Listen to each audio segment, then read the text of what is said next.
इब्रानियों की पत्री 11 का 31 वचन हम पढ़ेंगे। इब्रानियों की पत्री 11 अध्याय और उसका 31 वचन। विश्वास ही से राहाब वेश्या आज्ञा न मानने वालों के साथ नष्ट नहीं हुई, इसलिए कि उसने वेदियों को कुशल से रखा था।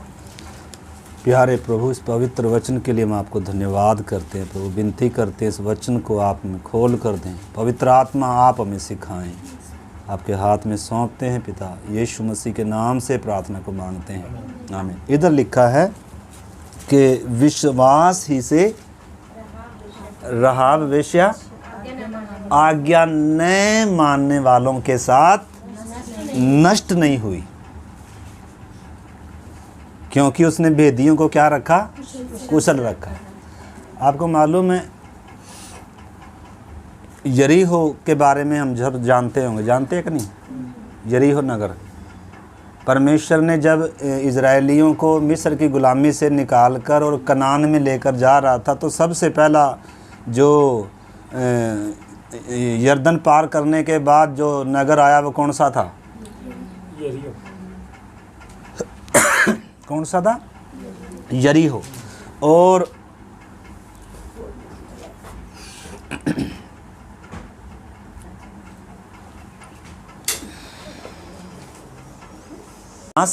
यानी कि जो आज्ञा नहीं मानेंगे वो क्या हो जाएंगे? नाश हो जाएंगे। आपको मालूम है यरीहो के ऊपर क्या हो चुका है? परमेश्वर का न्याय हो चुका है। परमेश्वर ने कहा है ये नगर क्या कर दिया जाएगा? नाश कर दिया जाएगा। परंतु परमेश्वर इससे पहले कि नाश करे उससे पहले क्या करता है? रुकता है। क्या करता है? रुकता है। उधर अपने संदेश वाहकों को भेजता है। आपको मालूम है उधर इससे पहले कि उधर उस यरीहो के ऊपर न्याय आए, परमेश्वर ने क्या किया? उधर यहोशू ने 2 भेदियों को भेजा कि जाकर क्या करे? उस नगर का क्या कर ले? भेद ले ले भी, ये कैसा है और कैसा नहीं है, क्योंकि कब्जा करना उस पर। तो उधर क्या थी? एक राहाब वेश्या थी, और उसने क्या किया? देखो यहोशू की किताब हम निकाल लेंगे, उसमें थोड़ा सा हम पढ़ेंगे। यहोशू 6 अध्याय निकाल लेंगे।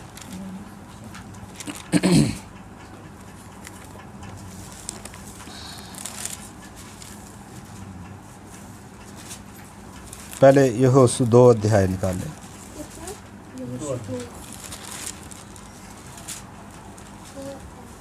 यहोशू 2 अध्याय में यरीहो का भेद लिया जाना। 2 का 1 से मैं पढ़ दूँ। तब नून के पुत्र यहोशू ने 2 भेदियों को सितीम से चुपके से भेज दिया और उनसे कहा, जाकर उस देश और यरीहो को देखो। तुरंत वे चल दिए और राहाब नामक किसी वेश्या के घर में जाकर सो गए। तब किसी ने यरीहो के राजा से कहा, आज की रात कई एक इज़राइली देश का भेद लेने के लिए लेने को यहाँ आए हुए हैं। तब यरीहो के राजा ने राहाब के पास यूँ कहला भेजा, जो पुरुष तेरे यहाँ आए हैं उन्हें बाहर ले आ, क्योंकि वे सारे देश का भेद लेने को आए हैं। और स्त्री ने दोनों पुरुषों को छिपा रखा और इस प्रकार कहा, मेरे पास कई पुरुष आए तो थे, परंतु नहीं जानती कि वे कहाँ के थे। अब मिला नहीं सिस्टर जी आपको? अब कहाँ? यहोशू 5वीं किताब है। यहोशू आगे वाला, सबसे आगे 5वीं किताब। तो राहाब वेश्या के बारे में जो आज हम सीख रहे हैं, तो 2 भेदिए आए और उसने क्या कर लिया? उन भेदियों को, यानी कि आप देखना वेश्या का चरित्र कैसा होता है। मतलब हम जब आपस में परिवार बैठे हैं तो ऐसा चित्रों का वर्णन करने में भी क्या आती है? थोड़ी सी लज्जा आती है, क्योंकि वेश्या है और उसके पास हर प्रकार का व्यक्ति आता है। और उधर कौन भी आए, लेकिन ये किस लिए नहीं आए? ये कुछ वेद देखने आए थे इसलिए नहीं आए, जिस काम से और लोग आते हैं हाँ, ऐसे नहीं। ये इस काम के लिए आए नहीं। नहीं है। लेकिन फिर भी इन्होंने क्या, देखो इन्होंने उसके घर में गए और सब बुरा हो सके, हाँ। सो रहे हैं। और उसने क्या किया, देखो उसको भी मालूम हो गया ये कौन है, बेदिए हैं। जी। उसको भी मालूम हो गया ये इजराइली हैं। हाँ। और उसने क्या किया, ये फिर अपने घर में छुपा लिया। हाँ। और राजा ने खबर भेजा भाई यहाँ बेदिए आए हैं और क्या कर, लेकिन इसने साफ क्या कर दिया, इनकार कर दिया। इनकार करने का मतलब, देखो अगर एक व्यक्ति के अंदर विश्वास है ना, विश्वास है, परमेश्वर पर विश्वास है, तो वो विश्वास उसके किस में दिखेगा, काम में, कामों में दिखेगा। कामों में दिखाई देता। वो राजा से नहीं डरी, हम तो अपनी पति जो अभी हमें क्या ठोक देगा जमीन में, अरे 2-4 थप्पड़ मारेगा और क्या मारेगा। यीशु क्रूस पर लटका पापियों के लिए। सौभाग्य है कोई यीशु के नाम के कारण निंदा करे माता जी। हाँ, तो उस राहाब वेश्या ने राजा से क्या कर रही है, वास्तव में दुश्मनी। दुश्मनी ले रही है। राजा है, यरीहो नगर का राजा है, और इसको चाहिए कि राजा की उस नगर की वफादार बने। उसके घर में रह रही है, उसके देश में रह रही है, उसके कब्जे में है, उसकी नागरिक है, तो उनसे प्यार कर रही है। किनको, जो वेदी है। उन इजरायलियों के भेदियों को क्या कर रही है, उनको अपने घर में छुपा रही है। और राजा से डर नहीं रही, और किससे भी नहीं डर रही, किसी और से भी डर, यानी कि दुश्मनी क्या ले रही है, यानी कि विश्वास करने वाले को क्या करना पड़ेगा, दुश्मनी मोल लेना पड़ेगा। दुश्मनी मोल लेना पड़ेगा जी। तैयार है बहन जी, अन्यथा हमारे बस की बात नहीं है। इस संसार का, इस देश का एक मालिक है, राजा है भाई साहब, और उसको मालूम है उसी समय पता, उसी समय कौन आ गया, उसी समय क्या भेज दिए, अपने दूत भेज दिए। लेकिन वो क्या कह रही है, उनसे डर नहीं रही है। हम तो उसी समय क्या हो जाएंगे, सरेंडर हो जाएंगे। हाँ जी आए, ये बैठे इधर। प्रधानमंत्री आए तो तुरंत बोलेंगे हाँ जी आए, ले जाओ। देखो मतलब दुश्मनी मोल ले रही है, रिस्क ले रही है। हे राहाब वेश्या, अगर तुझे राजा को पता चल गया कि तूने भेदियों को घर में छुपा रखा है, तो तेरा हाल क्या होगा, क्या हाल होगा बताओ। टांग देगा सीधे सबके सामने। क्योंकि उनके नगर का क्या है, पूरा सवाल है। हाँ, तो नगर से आपको मालूम है उसकी यरीहो की दीवार जो कितनी ऊंची थी, कितना किलेबंद शहर था, एक मतलब उसको बेधा नहीं जा सकता किसी चीज से, चौड़ा था। टैंक से भी उसको गिराया नहीं जा सकता। वो तो परमेश्वर का ही काम है जो गिरेगा। परंतु हमने समझना, देखो इधर, तो अगर हम भी अपने घराने को बचाना चाहते हैं,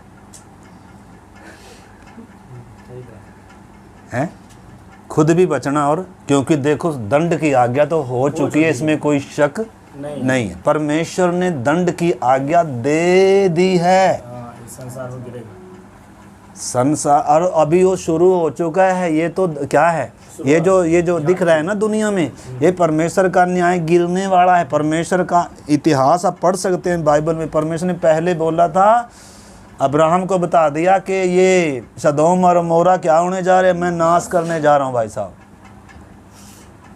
लेकिन उससे पहले किसको भेज दिया, स्वर्गदूतों को भेजा। दो गया। मतलब परमेश्वर रुकेगा, अवसर देगा लोगों को बचने का। कोई बचने वाला है, कोई विश्वास करने वाला है, कोई कीमत देने के लिए तैयार है, कोई राजा का विरोध करने वाला और परमेश्वर के पक्ष में खड़े होने वाला है, तो इसको कोई बाढ़ भी क्या नहीं कर सकेगा, छू नहीं सकेगा।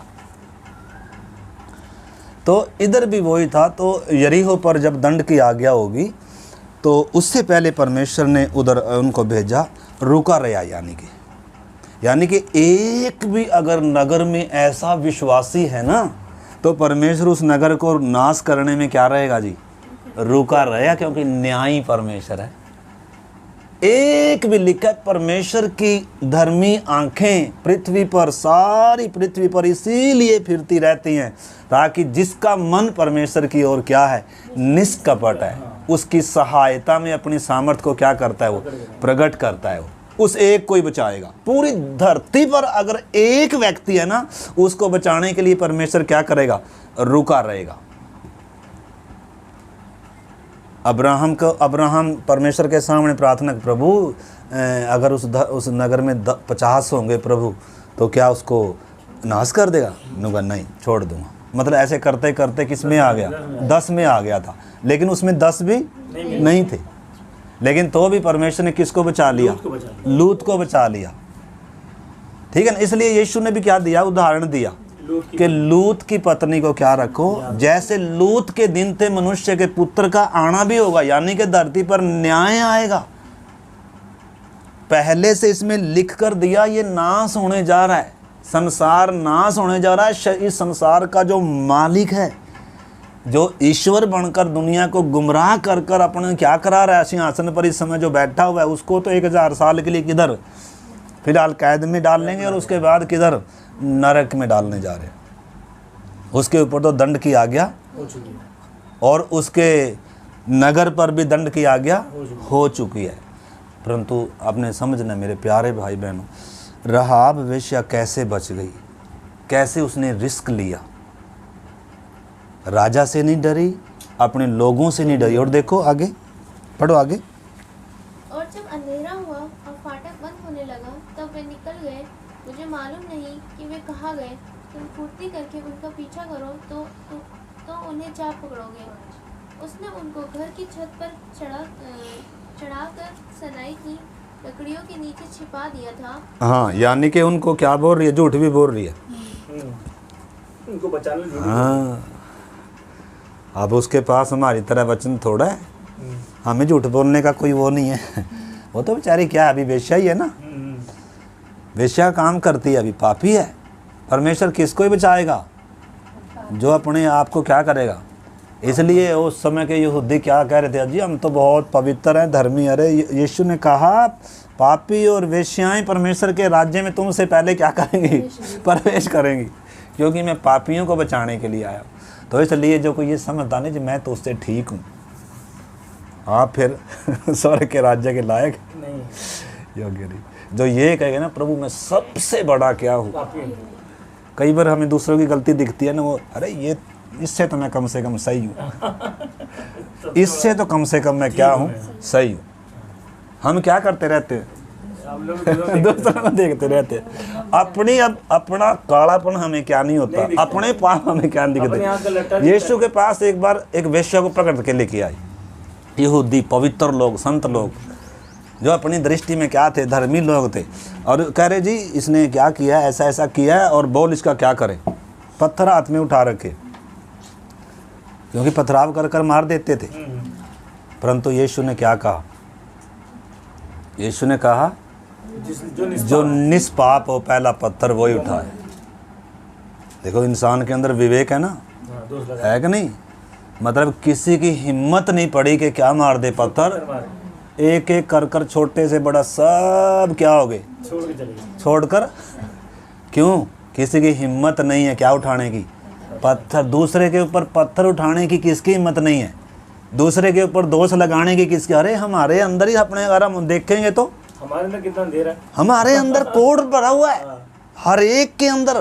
पौलुस परमेश्वर का दास कहता है ये बात सच और हर प्रकार से मानने के योग्य है कि यीशु पापियों का उद्धार करने जगत में आया, और जिनमें सबसे बड़ा मैं हूं। क्या वो पापी था?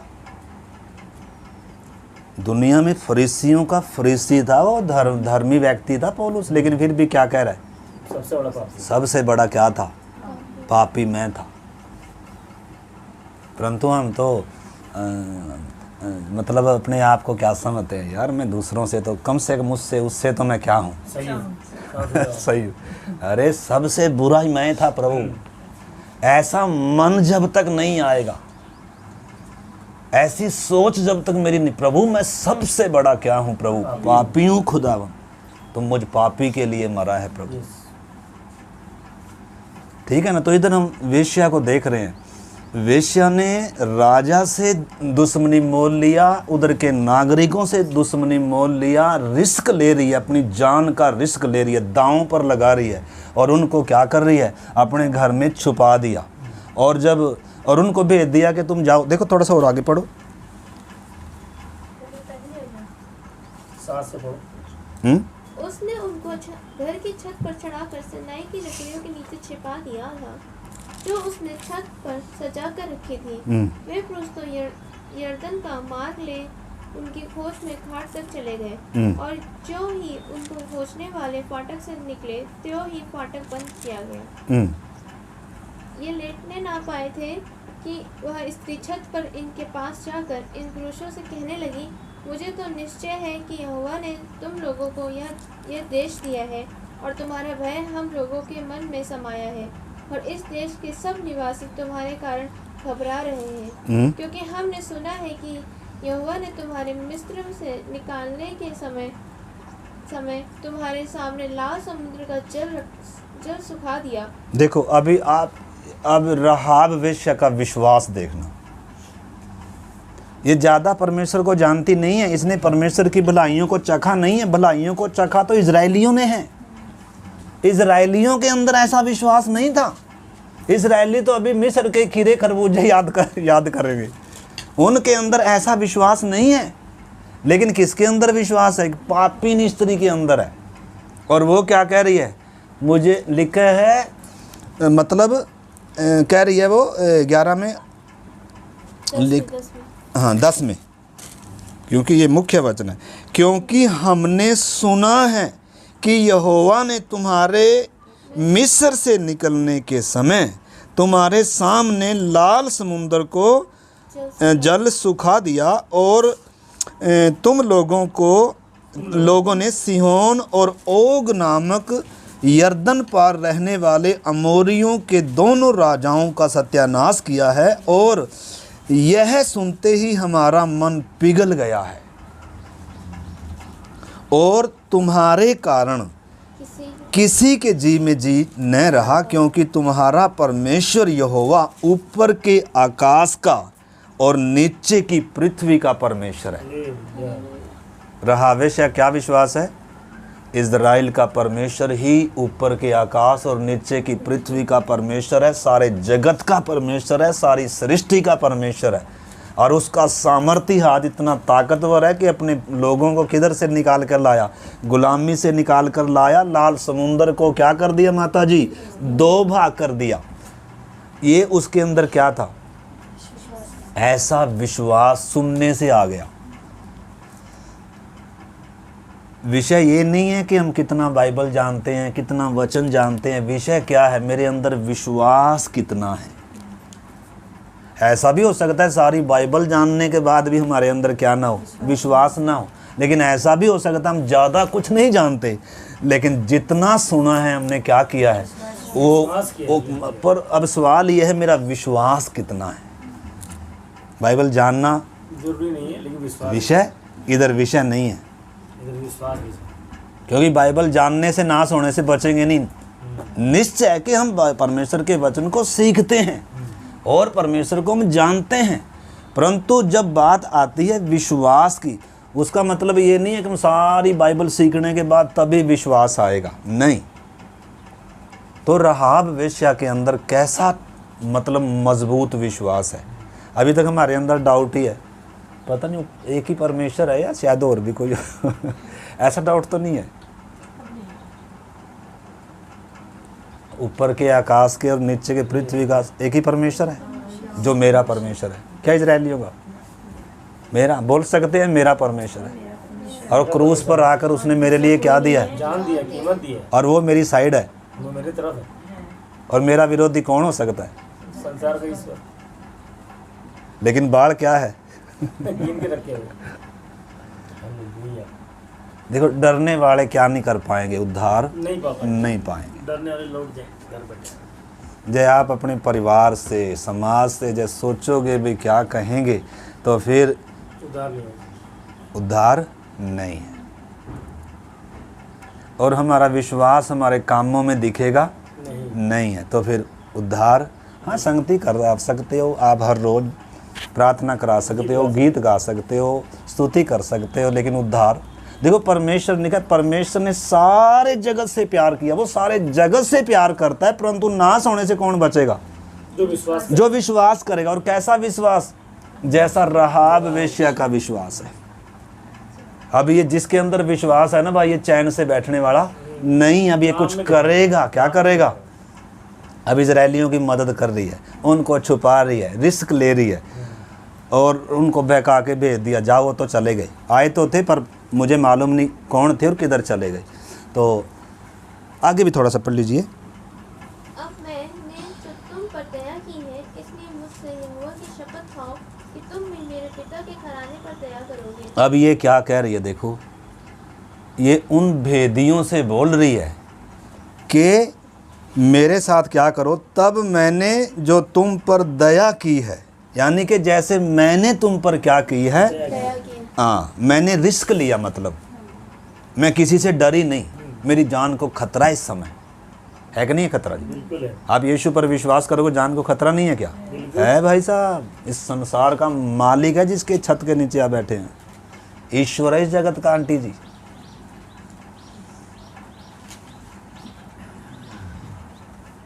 इस संसार का ईश्वर, उसने क्या करके रखा हुआ है? बुद्धि को भी। इसलिए परमेश्वर ने कहा पहले तो जाओ उनकी क्या खोलो, आंखें खोलने का मतलब दो प्रकार से होता है। मैं सोया पड़ा है, और आंखें खोलने का मतलब क्या भी है? एक व्यक्ति अंधा है, लिखा है उनकी तो आंखें खोल। क्यों प्रभु जी? ताकि वे अंधकार से ज्योति में आए, यानी कि रिस्क है। अंधकार का राज्य छोड़कर किस में आना है? चलकर आना है भाई साहब। आपने विश्वास करना है, अगर आपने बचना है तो क्या करना है? अंधकार को क्या करना है? अंधकार को छोड़ना है। रिस्क है, और ये उससे दुश्मनी है, क्योंकि अभी तक उसमें उसी के थे आप। अब आपको कि मेरा यीशु है, मेरा तो सृजनहार है, तो वो बोलेगा मैं हूं तेरा, तो मैं तो जितना दे रहा हूँ तू उधर जा रहा है। तो विरोध में कौन आएगा? दूसरा मालिक आएगा। जिसको पहले तुमने हाँ, जिससे खूब आइटम खाया, जिसको बहुत हमने क्या किया है, बहुत प्यार किया है, उसी समय आ जाएगा मेरा है तू। लेकिन हम उसके हैं क्या? किसके हैं? परमेश्वर के ले लिया। सबूत दिया है क्रूस पर उसने, जिसके हम हैं। तो सबूत दे गया क्या इतना? ना, वो तो कहाँ सबूत? उसको बोला तू मेरा है तो मेरे लिए मरकत तो दिखा। दुम आकर भागेगा। जो आपको बोलता है ना मैं तुझे प्यार करता हूँ, बोले मेरे लिए मरेगा, वो बोलेगा ना मर के दिखाता है। जो प्यार करे तो मर के दिखाता। अरे सब नकली है, सब नकली है, स्वार्थी प्यार है, मतलबी प्यार है। तो इसलिए मेरे प्यारे, मैं गलत तो नहीं बोल रहा कुछ हैं? तो क्या खोलनी है? ये वचन क्या खोलता है? आंखें खोलनी। एक व्यक्ति की नाश होने जा रहा है, परमेश्वर का न्याय गिरने जा रहा है। अगर तू बचना चाहता है तो भाग ले। ऐसे ही क्या किया? लूत को जाकर स्वर्गदूतों ने बोला अरे नाश होने जा रहा है, तो बचना चाहता है, तेरा कोई है तो फटाफट, तेरा समधी कोई मित्र प्यारा है तो फटाफट उसको बता। और वो फटाफट गया बोलने से, लेकिन उन्होंने क्या नहीं किया? ठट्ठा उड़ाने लगे। यानी कि लोग क्या नहीं करे, क्योंकि बुद्धि को क्या करके रखा हुआ है? बंद करके रखा हुआ है। लेकिन वो थोड़ा विश्वासी था, और फिर भी क्या कर रहा था? देर कर रहा था। स्वर्गदूतों ने उसको तो बाजू पकड़ा, लेकिन हमें बाजू पकड़ के थोड़ा उठाएगा। हमें तो जी यही है। यीशु ने कहा जिसके कान हो, यानी कि सबके कान नहीं होते जो वचन सुनते हैं। आपने समझना है, कईयों के कान किधर लगे होते हैं, इधर बैठकर भी हम कई बार किधर सोचते रहते हैं। इसलिए तो प्रभु ने कहा 4 प्रकार की ज़मीन है, मतलब हृदय मन पूरा तैयार नहीं, आंखें नहीं खुली हुई, मन नहीं खुला हुआ, दिल नहीं खुला हुआ, और उसको स्वीकार करने के लिए, पूरी कीमत देने के लिए क्या नहीं है? तैयार नहीं है। ये नहीं मानते कि ये परमेश्वर का वचन है, ये मेरे उद्धार का वचन है, ये मेरे मालिक का वचन है, और ये मेरे लिए है, और मैं इसको स्वीकार करता हूँ चाहे मुझे कीमत कुछ भी देनी। ये है अच्छी ज़मीन। अगर इससे बढ़कर कुछ और है तो फिर जी अच्छी ज़मीन नहीं है, नहीं है। तो जी रिस्क तो बहन जी लेना पड़ेगा। पड़ेगा। दो नावों में सवार नहीं, नहीं हो सकते। या तो आप उसके हैं या फिर आप उसके हैं जिस जो आपके लिए मरा है। कि कौन आपको ज़्यादा प्यार करता है? जो मेरे लिए मरा है। जो ऊपर के आकाश और नीचे की पृथ्वी का परमेश्वर है, जिसने आपको माँ के गर्भ में रचा, माता जी क्रूस पर आकर जिसने आपके लिए प्राण दिया, वो आपका प्यारा है या कोई और है? वो मेरा प्यार है। लेकिन किसकी साइड में है? यीशु ने कहा इसलिए यदि कोई मुझसे बढ़कर किसी और का मित्र होना चाहता है, किसी और से प्यार करता है, तो भाई साहब बाय बाय।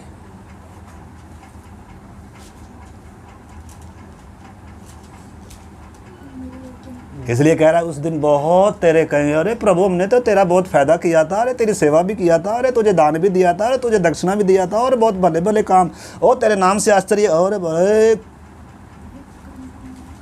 माता जी कुकर्म करने वालों मेरे सामने से क्या आ जाओ, भाग जाओ। परमेश्वर को हमारा धन दौलत नहीं चाहिए, जीवन चाहिए, जीवन देंगे। बिल्कुल नहीं। और जब जीवन दे दिया तो सब कुछ किसका? ले भैया। लेकिन हम कहते जीवन नहीं प्रभु, कुछ ले ले। वो बोला ये नहीं, वो तो पूरा है। तू सारा दे, अपना अपना जीवन। मुझे अपना दे। और जब जीवन उसका है तो सब कुछ उसी का तो है। हाँ, आपका कुछ है क्या? आपका कुछ भी नहीं। कुछ नहीं है हमारा, सब उसका है। और सब उसकी महिमा के लिए होना है।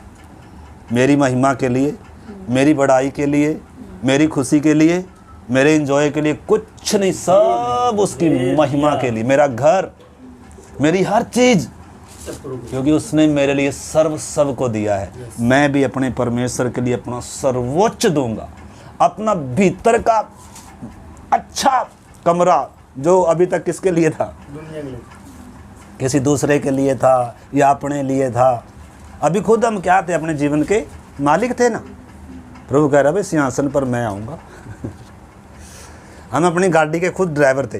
प्रभु कह रहा ड्राइवर की सीट छोड़, पहले ड्राइवर की सीट छोड़, बगल में बैठ।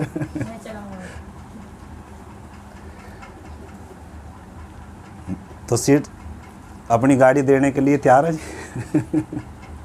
देखो बचेंगे तभी। हाँ, अगर उसको अपना जीवन देने के लिए तैयार, बहुत सारे क्या हैं प्रभु को बस बचना तो चाहते हैं, लेकिन उसको लिखा है यदि तू यीशु को प्रभु का मतलब है सबसे बढ़कर, पति से, पत्नी से, माँ से, बाप से, भाई से, बच्चों से, धन से, संसार से, तुझे छोड़ अब मैं और किसी को भी क्या नहीं करूँगा। अब तू मेरे जीवन का प्रभु है, मालिक है, स्वामी है, और मैं एक का ही दास हूँ और सब का नहीं। तो प्रार्थनाओं के साथ अगर आप समझेंगे तभी ये बात क्या आएगी, नहीं तो थोड़ा गीत गुत गाकर हम ये हो जाएगा। चलो प्रार्थना, धन्यवाद प्रभु, आज हमने प्रार्थना कर दी। प्रभु हमारे जीवन से बहुत क्या है, प्रसन्न है। ऐसे प्रसन्न नहीं। दान दक्षिणा देने से प्रसन्न नहीं होगा, पास्टर प्रसन्न हो जाएगा। हाँ। परमेश्वर क्या मांगता है? जीवन। अंदर का कमरा। और अंदर के कमरे में कौन है?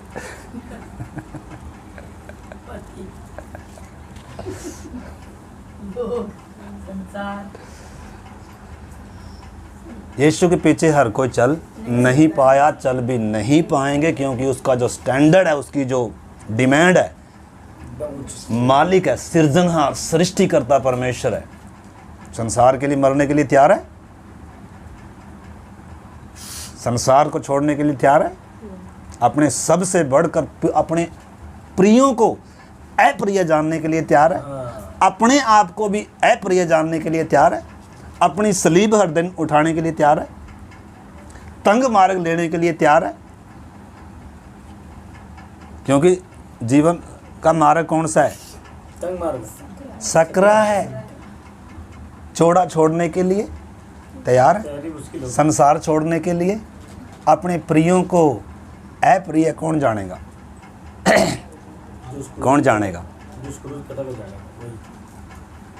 जिसने क्रूस समझा है, जिसने सृजनहार के प्यार को, क्रूस की कथा को, इसलिए लिखा है क्रूस की कथा के द्वारा ही एक व्यक्ति किसको जान सकता है, यीशु के द्वारा ही, उस क्रूस की कथा के द्वारा ही एक व्यक्ति अपने सृजनहार को भी, और ये भी कि मैं कितना बड़ा क्या था, मैं पाप। क्रूस दो संदेश देता है, एक तो मैं कितना बड़ा अधर्मी पापी गुनहगार था, दंड मेरा था, वो दंड मेरे ऊपर था, वो सज़ा मेरी थी, और दूसरा परमेश्वर मुझ पापी से कितना क्या करता है, प्रेम करता है। ठीक है ना, जिसने क्रूस पर क्या दिया है। तो क्रूस एक व्यक्ति के जीवन में क्या करता है, एक नई सृष्टि का निर्माण करता है, एक नई जिंदगी देता है, जिसमें मौत राज्य नहीं करेगी एक व्यक्ति के अंदर, शैतान राज्य नहीं करेगा और पाप राज्य नहीं करेगा। प्रभुओं का प्रभु, राजाओं का राजा क्या करेगा, राज्य करेगा। उद्धार को हमने समझना है, खाली बपतिस्मा लेकर उद्धार नहीं होगा।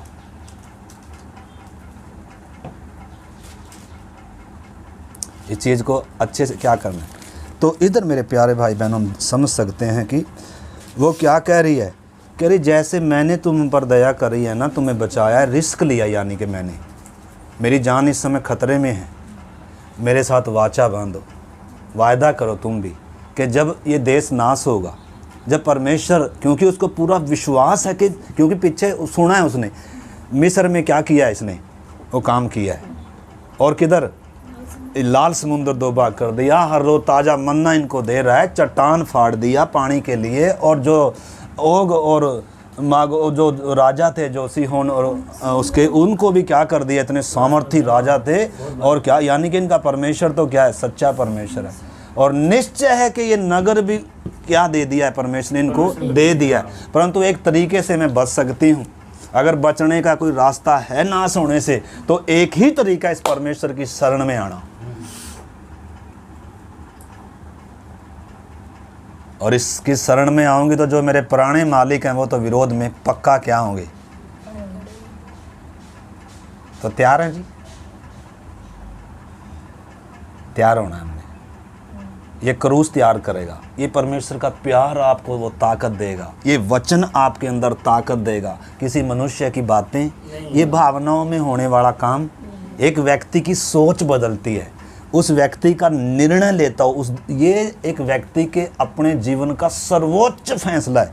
वो शादी करता है, नौकरी करता है, बहुत काम करता है, उसके जीवन में बहुत निर्णय लेता है, बड़े बड़े कामों के फैसले लेता है, और उन सब से बड़ा फैसला एक व्यक्ति के जीवन में ये है कि वो यीशु को क्रूस पर चढ़ाए, यीशु को जो संसार के लिए मूर्खता है, जिसने संसार को नंगा कर कर क्रूस पर चढ़ाया, उस यीशु को अपने जीवन का प्रभु और उद्धार करता कर कर मानना, ये इसके जीवन का सबसे मुख्य है और बड़ा फैसला है। होशो हवास में आकर लिया है, जीवन भर अब क्या नहीं करेगा, ये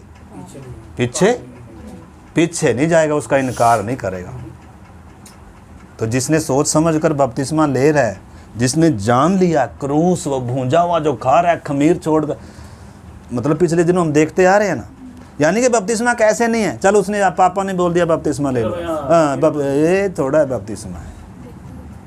बपतिस्मा क्या करेगा, संसार से अलग करता है। यानी बपतिस्मे से पहले किसकी उसमें, चलो बपतिस्मे से पहले किसके बस में है, फिरौन के, चलो जी फटाफट बपतिस्मा ले लो, चलो जी फिरौन का, अरे ऐसे थोड़ा फिरौन जो ऐसे बपतिस्मा लिए उनके ऊपर हर रोज फिरौन क्या करता है, भांगड़ा करता है,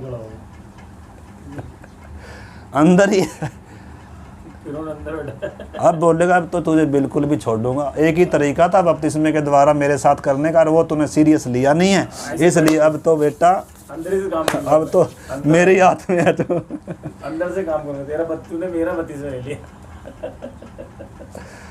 तो बपतिस्मा गंभीर विषय। पहले यीशु को जानो, क्रूस पर हुआ क्या है, संसार को अगर छोड़ने के लिए तैयार नहीं है, खमीर को अगर हटाने के लिए तैयार नहीं है, ऐ खमीरी से भूंजे हुए को अगर खाने के लिए तैयार नहीं है, तो मिस्र ना छोड़े। मिस्र में क्या करें, आराम कर लिए।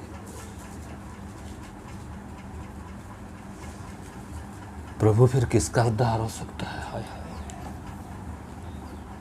हाय। यीशु के पास एक धनी आया और उसको कहा भी सब कुछ बेचकर कंगालों को बांट दे और मेरे पीछे हो ले। ओ तेरा भला है। अरे प्रभु, चेले कह रहे हैं प्रभु फिर उस यीशु ने कहा, वो उदास होकर जब चला गया, यीशु ने कहा भाई सुई ऊँट कैसे था, ऊँट के नाके में से सुई के नाके में से ऊँट का निकलना सहज है, परंतु धनवान का स्वर्ग के राज्य में प्रवेश करना कठिन है। फिर चेले तो घबरा गए। पतरस कह रहा प्रभु फिर किसका उद्धार होगा?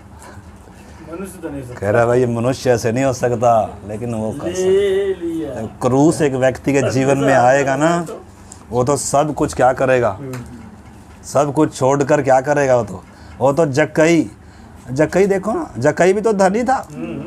क्या कह रहा है, खड़ा होकर हे प्रभु देख आज मैं अपनी आधी संपत्ति, अरे पागल हो गया क्या, अरे पास्टर ने क्या पिला दिया घुंटी इसको। कह रहा आधी संपत्ति कंगालों को, यानी कि जो अभी तक प्यारा था कूड़ा हो गया, अभी प्यारा कौन हो गया इसका? अरे जो घर में आकर बैठा है भाई साहब, अभी वो प्यारा। अरे मुझ पापी के घर, लोग कह रहे पापी घर में, अरे प्रभु जक्कई, लोग क्या कह रहे हैं पापी घर में कौन आया, यानी कि ये क्या है पापी। जब इसको एहसास हो प्रभु यीशु मुझ पापी के घर में आया, यानी कि जब उसका प्यार प्रभु का वो स्पर्श और उसको जब बारे में जब जाना, तो जी जिन जिन से प्यार करता था सब कड़वे बन गए, फीके बन गए।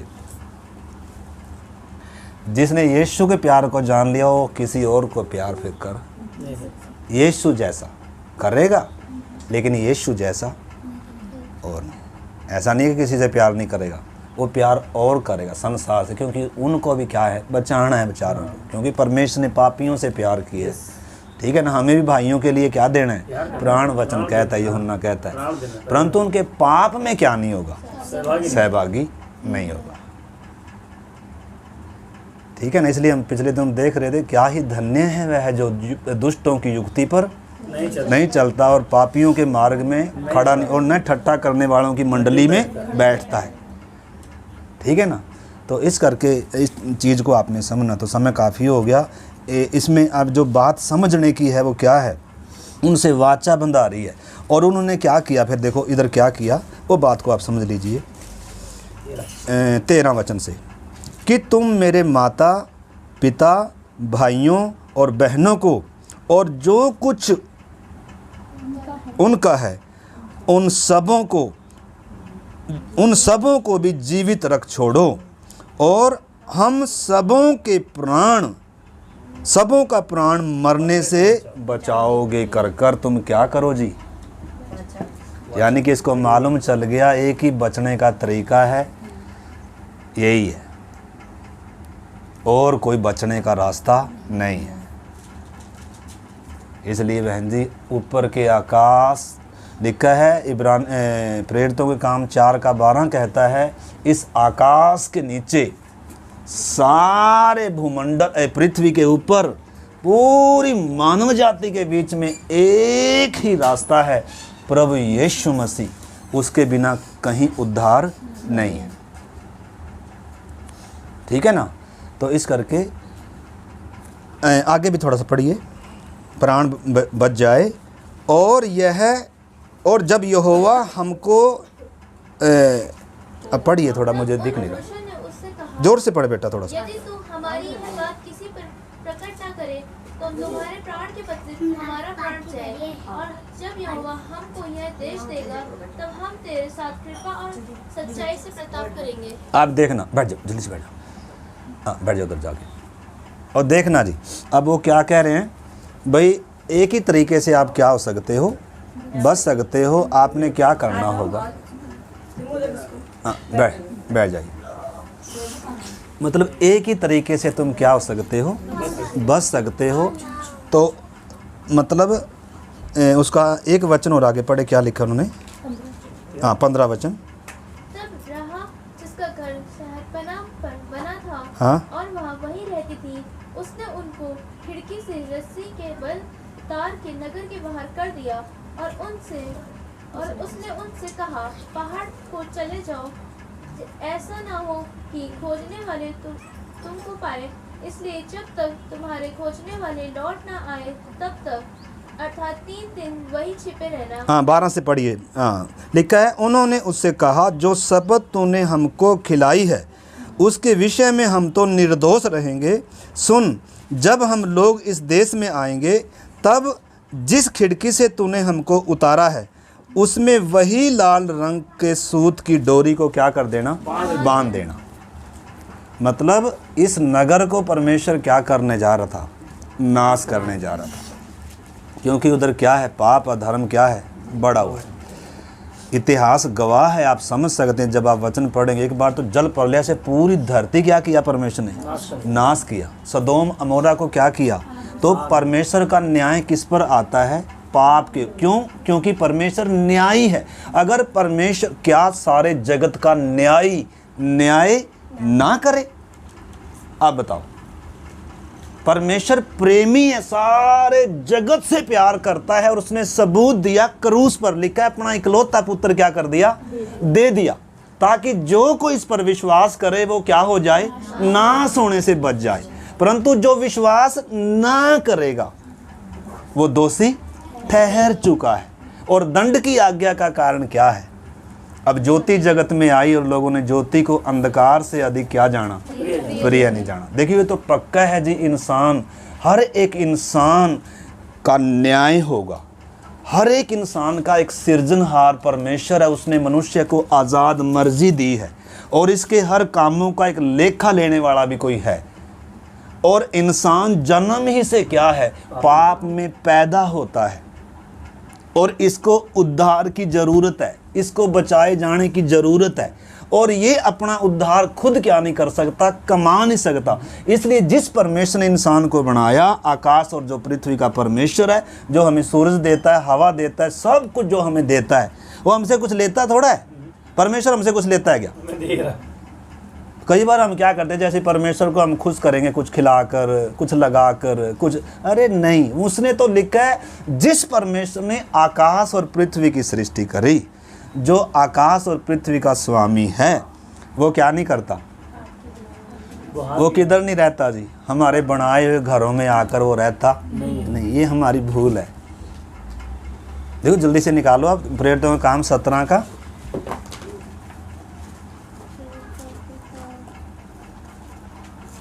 अब थोड़ा सा इधर मेरा विषय चेंज होएगा।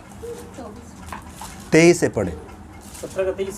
हाँ। क्योंकि मैं फिरते हुए जब तुम्हारी पूजने की वस्तुओं को देख रहा था तो एक ऐसी वेदी भी पाई जिस पर लिखा था अनजाने ईश्वर के लिए, इसीलिए जिसे तुम बिना जाने पूजते हो। मैं तुम्हें उसका सुसमाचार सुनाता हूँ, जिस परमेश्वर ने पृथ्वी। बस देख, अब ध्यान से सुनिए, अब निकालते नहीं रहिए, मैं थोड़ी देर बस, आप इधर सुन लीजिए, आंटी सुन लीजिए प्लीज़। सिस्टर आप भी सुनिए। कई बार हम उसमें ढूंढते रह जाते हैं और वचन निकल जाते हैं। देखो इधर एक नगर ऐसा था, इसका नगर का नाम क्या था, एथेन। जैसे हमारा ये ऋषिकेश है ना, धार्मिक नगर है, वैसे ये भी था। मतलब बहुत इधर क्या होती है, पूजा आराधना होती है। कितने दूर दूर से बेचारे लोग इधर आते हैं पूजा पाठ के लिए, आते हैं कि नहीं। ऐसे ही कौन सा था, ये एथेंस नगर था। और इधर इतने देवी देवताओं की उपासना होती थी। हर प्रकार का लोग इधर आकर क्या करता था, आराधना करते थे, उपासना। ऐसे ही एक देश था। उधर कौन आया, परमेश्वर का एक दास आया और उसने देखा लोग क्या कर रहे हैं, चारों तरफ क्या कर रहे हैं, पूजा कर रहे हैं, पाठ कर रहे हैं।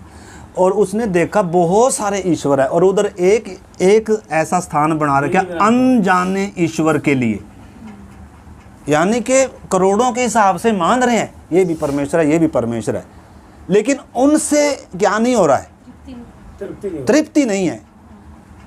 आप समझना, अगर आप अपना इंसान क्या कर रहा है, आज ऐसा परमेश्वर चाह रहा है जो मेरी मनपसंद का होगा, जो मेरी सारी मनोकामना पूरी करेगा। इसलिए चाहे मुझे सोना चढ़ाना पड़े, पैसा चढ़ाना पड़े, जो मर्जी चढ़ाना पड़े, मैं चढ़ाने के लिए पैदल चलना पड़े, कुछ भंडारा लगाना पड़े, सब लगाने के लिए तैयार हूँ, बस मेरी मनोकामना क्या कर दे। अच्छा, ऐसा परमेश्वर चाहिए हमें। क्या परमेश्वर हमारे बनाए से परमेश्वर बनेगा? ऐसा परमेश्वर हम नहीं बना सकते, लेकिन हाँ बना लिया ना लोगों ने अपने उनसे, तो इसलिए वो देख रहे हैं। इसलिए ऐसे बनाए हुए ईश्वर से क्या नहीं है, तृप्ति नहीं है।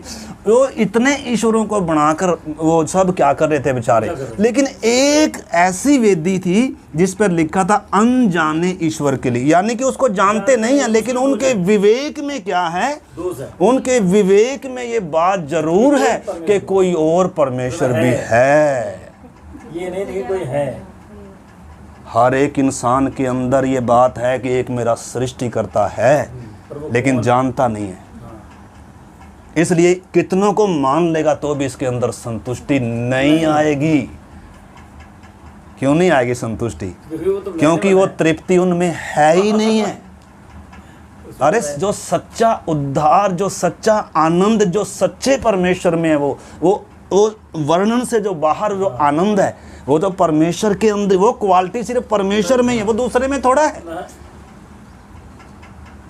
अगर मैं सेब का आनंद अगर टमाटर में लूंगा तो उसमें थोड़ा मिलेगा।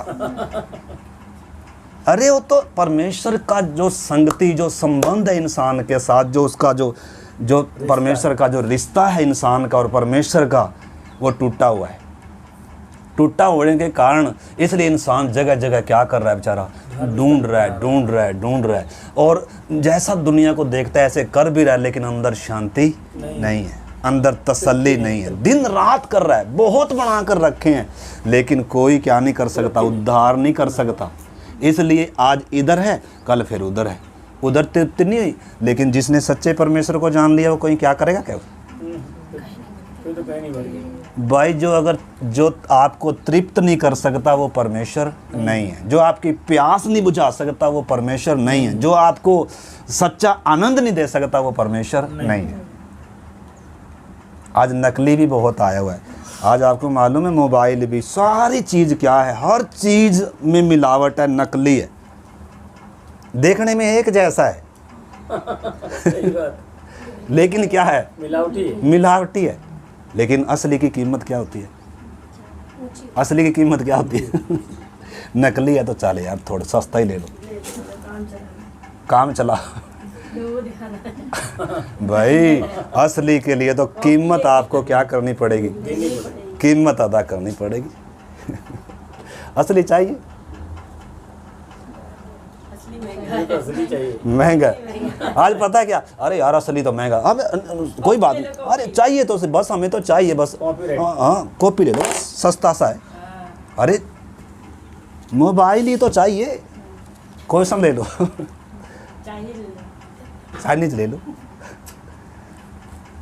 चलो मोबाइल तो एक के अलावा और बहुत हो सकते हैं, लेकिन परमेश्वर का स्थान कोई नहीं ले सकता।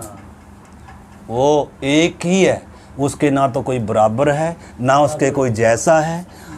मतलब ईश्वर तो बहुत है, लेकिन उस महान परमेश्वर के तुल्य है, उसके बराबर, उसके जैसा कोई नहीं है। उसको किसी ने आज तक देखा नहीं है, तो उसका रूप कोई बना सकता है जी? इंसान ने क्या किया देखो आज। देखो हम किसी का बुरा नहीं करते और निंदा नहीं करते, लेकिन जो सच्चाई है, जो वास्तविकता है, जब वो देखा पौलुस ने जाकर, उधर बहुत सारे क्या हैं लोग, बेचारे भगत लोग क्या कर रहे हैं, और उसने फिर बताया, अच्छा भाई जी, जिसको आप बिना जाने पूजते हो, जिसको आप बिना जाने क्या कर रहे हो, उसकी उपासना कर रहे हो, आज मैं उस परमेश्वर के बारे में तुम्हें क्या करता हूँ, बताता हूँ। कह रहे हाँ भाई आज क्या करो, आज उसी के बारे में क्या करो। आज आपको मालूम है जितने लोग भी बेचारे पूजा पाठ भक्ति करते हैं, सब करते हैं ना, लेकिन आप समझना, आप देखना, और कल मुझे वो एक वहाँ हमारी गढ़वाली बहन बता रही थी, कह रहे थे जो हम भागवत कथा करते हैं ना, वो तो सब की होती है, लेकिन उधर एक ऐसे को भी मानते हैं जो अनदेखा है, यानी कि कोई छूट अभी भी कोई छूट ना जाए, यानी कि सब के अंदर क्या भाव, क्या डाल कर रखा है परमेश्वर ने?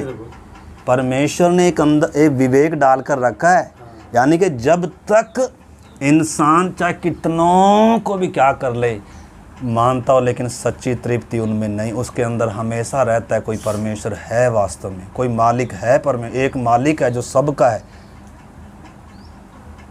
सबको है कि नहीं है? पौलुस कहते हैं मैं उसके बारे में तुम्हें बताता हूँ। तो 24 वचन पढ़ो, क्या कह रहा है, जोर से पढ़ो जरा।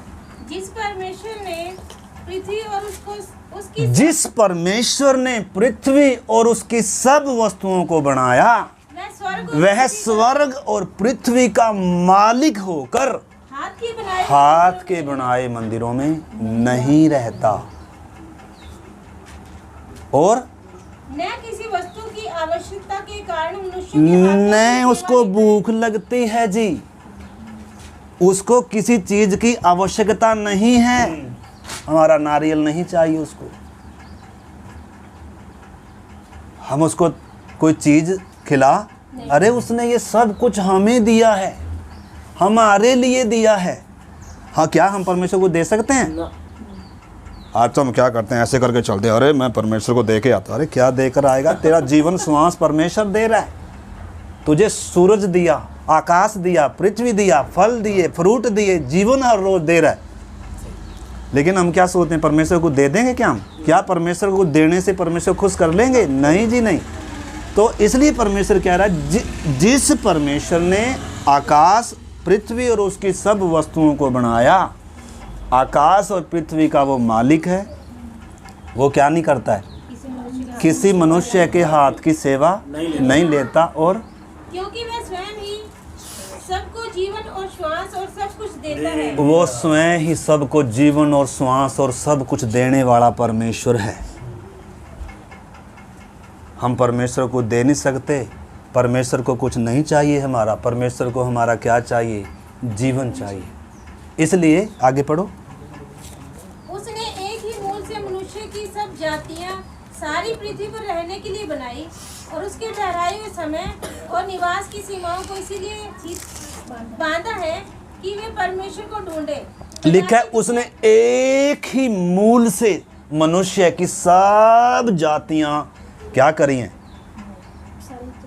क्या करी हैं जी? बनाई हैं। हम भले ही अलग अलग जाति से हैं, अलग अलग देश से हैं, अलग अलग समाज से हैं, अलग अलग बोली, अलग अलग भाषा है, लेकिन आपको मालूम है परमेश्वर ने सबको कैसे बनाया जी? है, हम सब आदम की संतान हैं। परमेश्वर ने जब पहला इंसान बनाया, कैसे बनाया? उसका माँ कौन था, बाप कौन था? परमेश्वर था। परमेश्वर ने मिट्टी को हाथ में लेकर उसको रूप दिया और अपने जीवन का श्वास उसके नथनों में फूंका और फिर क्या किया? उसको उसमें से एक पसली निकालकर हवा को बनाया। नर और नारी कर कर परमेश्वर ने मनुष्य की क्या करी? सृष्टि करी। और ये परमेश्वर के साथ चलते थे, निष्कलंक था, निर्दोष था, ये पापी नहीं था। लेकिन पाप के कारण इंसान परमेश्वर से क्या हो गया? और संबंध टूट गया। और हम उस इंसान की सब क्या हैं? संतानें हैं। इसलिए हमारा संबंध परमेश्वर से जन्म ही से क्या है? टूटा हुआ है। इसलिए हम क्या करते हैं, हमारे अंदर विवेक में एक आवाज़ रहती है, कोई परमेश्वर है। इसलिए क्या करते हैं, जगह जगह क्या करते हैं, हम परमेश्वर को ढूंढते हैं। हमारी आत्मा किसी को ढूंढ रही है, लेकिन तृप्ति कहाँ मिलेगी? जब सच्चा परमेश्वर मिलेगा, तृप्ति उधर ही मिलेगी। क्योंकि वो जो खाली स्थान है ना, वो कौन ही भर सकता है? वो परमेश्वर ही भर सकता है। हर एक इंसान के अंदर एक खाली जगह है, क्योंकि परमेश्वर ने इंसान को अपने स्वरूप में, अपनी समानता में बनाया है। भले ही इसका संबंध परमेश्वर से टूटा हुआ है, लेकिन इसके अंदर ये आभास है कोई परमेश्वर है, एक मेरा बनाने वाला है। लेकिन ये है कौन है कर कर जानता नहीं है। इसलिए जब इनको बताया जा रहा है, भाई जिसको तुम बिना जाने, बिना देखे उस पर विश्वास करते हो, मैं उस परमेश्वर के बारे में बता रहा हूँ। कह रहा है वो आकाश और पृथ्वी का मालिक है और वो किसी मनुष्य से कोई सेवा लेता नहीं है। वो तो सबको जीवन और श्वास देने वाला परमेश्वर है। उसने एक ही मूल से सब मानव जाति को क्या किया है? बनाया है। उसने सब के लिए एक ही जैसा क्या रखा है? रास्ता दे। क्या परमेश्वर किसी से पक्षपात करेगा? देखो, सूरज सब के लिए एक जैसा है। कोई दीवार खड़ी कर सकता है पाकिस्तान या अमेरिका? ये तो हमारा है जी। हम कहाँ तक दीवारें खड़ी कर सकते हैं? जो हमारे दायरे में आता है। हाँ। अजी समुंदर है या ज़मीन है, अजी ये मेरा, इधर नहीं आना। इसलिए हमने जो हमारे दायरे थे उसमें हमने क्या बना लिया? बांध लगा दी। सब जातियों में बंट गए, सब धर्मों में बंट गए और सब क्या हो गया? लेकिन परमेश्वर सबका एक ही परमेश्वर है और उद्धार करता भी वो ही परमेश्वर है। उसने एक सूरज सब के लिए बराबर दिया है। किसी से पक्षपात करता नहीं है। इसलिए इसका एक वचन और आगे पढ़िए, 29 वचन 17 जी। अतः परमेश्वर का वंश होकर हमें ये समझना उचित नहीं कि ईश्वरत्व सोने या रुपए या पत्थर के समान है। अतः परमेश्वर का वंश होकर, यानी कि हर एक मनुष्य किसका वंश है? परमेश्वर का वंश। उस सिरजनहार परमेश्वर का बनाया हुआ है। हम उसकी सृष्टि है मेरे प्यारे भाई बहनों। भले ही हम जातियों में बंटे हुए हैं, धर्मों में बंटे हुए हैं, अलग अलग समाज में बंटे हुए हैं, लेकिन हमारा परमेश्वर क्या है? एक ही परमेश्वर है और सबसे क्या करता है? प्यार करता है। लेकिन न्यायी होने के कारण क्या भी है? सबका न्याय करता है और उसके न्याय में मौत है। ठीक है ना? इसलिए परमेश्वर सबको क्या करता है? प्यार करता है और सबको उद्धार पाने का क्या दिया है? उसने अवसर दिया है। इसलिए इधर क्या कहा जा रहा है देखो, अतः परमेश्वर का वंश होकर हमें यह समझना कदाचित उचित नहीं है कि ईश्वर तब सोने या रुपए या पत्थर के समान है। ईश्वर किसके समान नहीं है जी? किसके समान नहीं है? इनके समान नहीं है। और लिखा है आगे, जो मनुष्य की कारीगरी से और कल्पनाओं से घड़े गए हैं। परमेश्वर ऐसा नहीं है जैसा हमने बना कर रखा था मेरे प्यारे भाई बहन। हम परमेश्वर को नहीं बना सकते। परमेश्वर को कभी किसी ने देखा नहीं है और देख भी नहीं सकता, क्योंकि परमेश्वर क्या है? आत्मा है। परमेश्वर सर्वव्यापी है, परमेश्वर सर्वज्ञानी, हर जगह परमेश्वर क्या है? उपस्थित है। तो इस करके इधर क्या आगे दिया गया है, थोड़ा आगे पढ़िए। इसलिए परमेश्वर ने अज्ञानता के समय पर ध्यान नहीं दिया। इसलिए परमेश्वर ने अज्ञानता के समयों पर ध्यान नहीं दिया, पर अब हर जगह, परंतु अब हर एक जगह सब मनुष्य सब मानव जाति को मन फिराने की आज्ञा देता है। क्योंकि तो परमेश्वर क्या दे रहा है? आज सारी मानव जाति को मन फिराने की आज्ञा दे रहा है। अगर मन नहीं फिराएंगे तो परमेश्वर का न्याय आएगा। परमेश्वर मन फिराने की क्या दे रहा है? आज्ञा। और आगे भी, क्योंकि उसने एक दिन ठहराया है जिसमें वह उस मनुष्य के द्वारा धर्म से जगत एक का न्याय दिन करेगा। उसने ठहराया है जिस दिन वो जगत का क्या करेगा जी? न्याय करेगा। इसलिए मेरे प्यारे भाई बहनों, आपने समझना है, परमेश्वर प्यार करने वाला है, लेकिन उसके साथ साथ परमेश्वर न्यायी परमेश्वर भी है। सबका क्या करेगा? न्याय करेगा। जो भी जन्म से लेकर हमने किया है उनका क्या दिया जाएगा? लेखा लिया जाएगा। परंतु आपको मालूम है, जो अज्ञानता में हमने किया आज तक, उनकी सब की क्या मिल रही है? हमें माफ़ी मिल रही है। लिखा है, अज्ञानता के समयों पर उसने क्या नहीं दिया? ध्यान नहीं दिया। परंतु अब हर एक मनुष्य को मन फिराने की क्या देता है? आज्ञा देता है। इसलिए एक वचन पढ़ेंगे, फिर हम प्रार्थना करेंगे। यूहन्ना 3 का 14 से, हम 15 से हम पढ़ेंगे। 14 से, 3 का 14 से, बस ये वचन पढ़कर फिर प्रार्थना करेंगे। 3 का 14 से। और जिस रीति से मूसा ने जंगल में सांप को ऊंचे पर चढ़ाया, हाँ, उसी रीति से आवश्यक है कि मनुष्य का पुत्र भी ऊंचे पर चढ़ाया जाए, हाँ, ताकि जो कोई उस पर विश्वास करे हाँ, वो अनंत जीवन पाए। हाँ। आगे भी 16 भी, क्योंकि परमेश्वर ने जगत से ऐसा प्रेम क्योंकि रखा परमेश्वर ने जगत से ऐसा प्रेम रखा कि उसने अपना इकलौता पुत्र क्या कर दिया जी? दे दिया। पढ़िए पढ़िए सर। ताकि जो कोई उस पर विश्वास करे, ताकि जो कोई उस पर विश्वास करेगा नष्ट न हो, वो नाश होने से बच जाएगा और परंतु अनंत जीवन पाएगा। मुस्कान, हे मारना नहीं, रोएगी ना। आपने सब ना देखी, परमेश्वर सबसे क्या करता है? प्यार करता है और सब के लिए क्या दे दिया जी? कीमत अदा कर दी। पहले हमारे ऊपर दंड क्यों था? क्योंकि हम जन्म से क्या थे? पापी थे और हम अपने पाप की कीमत अदा कर नहीं सकते थे। पाप से मतलब उद्धार कमा नहीं सकते थे। क्योंकि कभी भी आपको मालूम है जैसा पेड़ होगा वैसे तो फल आएगा। हम कैसे थे? जंगली हैं मेरे प्यारे भाई बहन। हम मतलब कुछ भी काम कर कर, कुछ भी भक्ति कर कर मतलब अपने पापों से छुटकारा नहीं पा सकते, परमेश्वर के न्याय से बच नहीं सकते। परमेश्वर ने हमें एक रास्ता दिया बचने का। वो क्या है? लिखा उसने सारे जगत से प्यार किया और अपना इकलौता पुत्र क्या कर दिया? दे दिया, ताकि जो कोई उस पर विश्वास करेगा वो नाश होने से क्या हो जाएगा। और आगे भी लिखा है, पढ़ो, पढ़िए।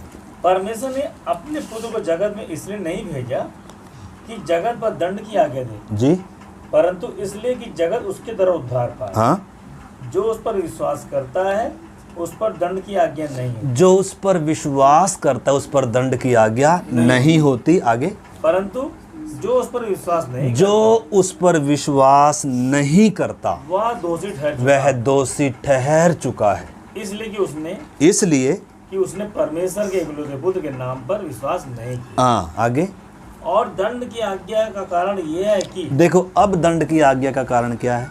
ज्योति जगत में आई। एक मिनट, है। पहले दंड की आज्ञा का कारण क्या था? कि हर एक इंसान क्या है? पाप में पैदा हुआ है, इसलिए मरता है। इसलिए आत्मिक तौर पर भी मरा हुआ है, परमेश्वर से रिश्ता टूटा हुआ है, और इसलिए एक अनंत मृत्यु इसका क्या कर रही है? इंतजार कर रही है। मृत्यु हर इंसान के पीछे है। एक दिन आएगा, मौत किधर ले जाएगी? अगर उद्धार नहीं हुआ, अगर परमेश्वर से मेल नहीं हुआ, अगर पापों की माफ़ी नहीं हुई तो किधर जाएगा इंसान? अनंत दंड आएगा। ये शरीर थोड़े समय के लिए हमें मिला है। ये शरीर क्यों मिला है? शरीर क्यों मिला है हमें? अनंत काल के चुनाव के लिए मिला है। ताकि पर ढूंढे। देखो, ये शरीर 60, 70, 100 साल का जीवन है। ये सदा का जीवन नहीं है। परमेश्वर ने ये 60, 70 साल के लिए इंसान को बनाया थोड़ा जी।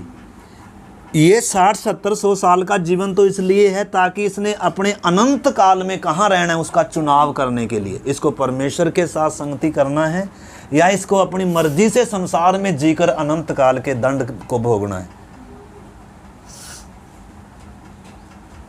इसलिए उससे पहले दंड क्या था? सबके ऊपर के हर इंसान पापी था, लेकिन परमेश्वर ने प्यार किया, सबके छुटकारे के लिए यीशु मसीह को क्या कर दिया? बलिदान कर दिया, ताकि हमें मरना ना पड़े, ताकि हमारे ऊपर दंड ना आए। एक ही रास्ता है बचने का। जो कोई इस पर विश्वास करेगा वो नाश नहीं होगा, परमेश्वर का न्याय उसके ऊपर आएगा नहीं। परंतु लिखा, जो विश्वास नहीं करेगा वो दोषी ठहर चुका है। क्यों? क्योंकि उसने क्योंकि परमेश्वर के इकलौते पुत्र पर क्या नहीं? परमेश्वर ने मुझे मार्ग दिया, उस पर विश्वास नहीं किया। परमेश्वर ने मुझे रास्ता दिया, उस पर मैंने विश्वास नहीं किया। जब मेरे पास कोई मार्ग नहीं था, मैं भटका हुआ था, अलग अलग अपने अपने हमने मार्ग लिए थे, इसलिए एक आया, मार्ग बनकर आया। एक आया जो हमारी आंखें खोलने, हमें छुड़ाने के लिए आया। किस लिए आया? लिखा है, मैं इसलिए नहीं आया कि मैं सेवा टहल कराऊं, मैं इसलिए आया सेवा टहल करूं और बहुतों की छड़ौती के लिए क्या दे दूं? अपना प्राण। परंतु अदर लिखा, जो उस पर विश्वास नहीं करेगा वो दोषी ठहर चुका है। क्यों? क्योंकि परमेश्वर ने मेरे लिए उद्धार की कीमत अदा करी, मेरे लिए उद्धार की कीमत चुकाई। मैं अगर उस पर विश्वास नहीं करूंगा, मैं उसके दिए हुए सूरज पर तो विश्वास करता हूँ, लेकिन जो असली जगत की, यीशु ने कहा जगत की ज्योति मैं हूँ, जो मेरे पास आएगा वो कभी भी अंधकार में, तो कौन सा अंधकार है जी? यही तो है, अज्ञानता के अंधकार में इंसान जी रहा है। क्या अंधकार है? नहीं मालूम कि मेरा परमेश्वर कौन है वास्तव में, मैं किधर से आया और किधर जाऊंगा, मैं कौन हूँ कर कर कुछ आभास नहीं है। इसलिए परमेश्वर दया कर कर क्या भेजा? अपने जगह जगह ज्योतियों को रखा है, ताकि लोगों की क्या खोलें? आंखें खोलें, ताकि लोगों को सच्चाई बताएं। हम जगत के क्या हैं? ज्योति हैं। जैसे ये सूरज है, ये रात के अंधकार को हटाता है, लोगों को क्या दिखाता है? रोशनी देता है। ऐसे ही प्रभु का वचन क्या बताता है? ये सच्ची ज्योति है, अंधकार को क्या करता है? हटाता है। और इंसान को दिखाता है कि तुझे बचाए जाने की ज़रूरत है, तुझे उद्धार की ज़रूरत है, तेरा परमेश्वर से रिश्ता क्या है जी, टूटा हुआ है। और मतलब और कोई रिश्ता नहीं है, और कोई रास्ता नहीं है, और कोई तरीका नहीं है जिसके द्वारा तू ये रिश्ता क्या कर सकता है। सिर्फ यीशु मसीह ही क्या है, एकमात्र मार्ग, सच्चाई और क्या है, जीवन है। इसलिए अगर उस पर विश्वास नहीं करेंगे तो दंड वैसे का वैसा हमारे ऊपर क्या रहेगा, पड़ा रहेगा।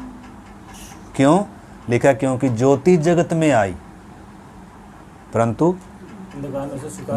मनुष्यों ने अंधकार को ज्योति से क्या जाना। अगर हम अंधकार को ज्योति से अधिक प्रिय जानेंगे तो फिर क्या है, हमारे ऊपर बरकरार है कौन सा दंड। क्योंकि परमेश्वर न्यायी है मेरे प्यारे भाई बहन, परमेश्वर पवित्र है, परमेश्वर धर्मी है। परमेश्वर देखो, न केवल वो सृष्टि करता है जिसने हमें बनाया है, न केवल वो पालनहार है जो हर दिन हमें जीवन और श्वास दे रहा है, न केवल वो क्षमा का दाता है, बल्कि वो क्या भी है, हर एक व्यक्ति का उद्धार करता भी वही है। और हमारे उद्धार के लिए क्या चुकाई गई है, बहुत बड़ी कीमत चुकाई गई। और इसलिए सिर्फ बचने का एक ही रास्ता है। तो इधर हमने राहाब वेश्या का शुरू किया था, उसको मालूम हो गया ऊपर के आकाश और नीचे की पृथ्वी का परमेश्वर कौन है, और इसकी शरण में आने से मैं क्या हो सकती हूँ। और उसने क्या किया, भाई मुझे अब क्या दो, कोई चिन्ह दो कि जब ये देश नाश होगा तो मैं बच जाऊंगी। आपको मालूम है उन्होंने क्या किया, जिस लाल डोरे से उन्होंने खिड़की में से उतर कर वो चले गए थे, और वही लाल डोरी दे दी, कह रहा है अपनी खिड़की के आगे तब तक बांध के रखना। हम किसको देखेंगे, इस लाल डोरे को देखेंगे। लाल डोरे बोलेंगे भाई। तो एक दिन आया, आपको मालूम है उस नगर को, पूरे को नगर पर क्या आया, दंड आया। और आपको मालूम है उस वेश्या का घर शहर पना पर बना हुआ था, वही बचा गया, वो क्या हो गया, बच गया। और कौन कौन बच गया उसके साथ, उसका पूरा घराना क्या हो गया, बच गया। यानी कि एक बहन ने किसको बचा लिया, अपने पूरे परिवार को क्या कर लिया, परंतु कैसे, रिस्क लिया उसने। रिस्क तो लेना, क्या हम तैयार हैं रिस्क लेने के लिए, हैं? रिस्क लेना पड़ेगा। हमारे भाई बहन, हमारे परिवार के कई बार क्या नहीं करेंगे, इस बात को समझेंगे नहीं। आप विश्वास करें, मेरे भाई ने, जब मैंने विश्वास किया उन्होंने समझा नहीं था, और क्या किया, बहुत विरोध किया। परंतु मैं क्या ही करता था, उनके लिए प्रार्थना ही करता था। आप विश्वास करो, आज पूरा घराना क्या हो गया, बच गया। बड़ा भाई बच गया, छोटा भाई, ईसाई नहीं बने। ये ईसाई बनाने का कोई प्रोग्राम नहीं, मैं ईसाई नहीं। परमेश्वर ईसाइयों का परमेश्वर नहीं है। परमेश्वर सारी जातियों का परमेश्वर है, सबका एक ही परमेश्वर है, और सबका एक ही उद्धार करता है, और सबके लिए क्रूस पर क्या दिया है, प्राण दिया है। इसलिए मैंने अपने परमेश्वर को क्या कर लिया जी, पहचान लिया, और मेरा घराना क्या हो गया, बच गया। और परमेश्वर कह रहा है तू विश्वास कर और तेरा पूरा घराना क्या पाएगा, उद्धार पाएगा। परंतु आपको क्या है, थोड़े समय क्या करना पड़ेगा जी, रिस्क है। क्योंकि जिनकी बेचारों को उतनी अभी समझ नहीं, वो तो यही सोचेंगे यार ये ईसाई बन गए, इन्होंने क्या किया, कोई गलत काम किया है। परंतु ये गलत काम मेरे प्यारे भाई बहन, कोई गलत काम नहीं। आइए उस महान परमेश्वर को हम धन्यवाद करें। धन्यवाद स्वर्गीय पिता परमेश्वर आपके प्रेम के लिए।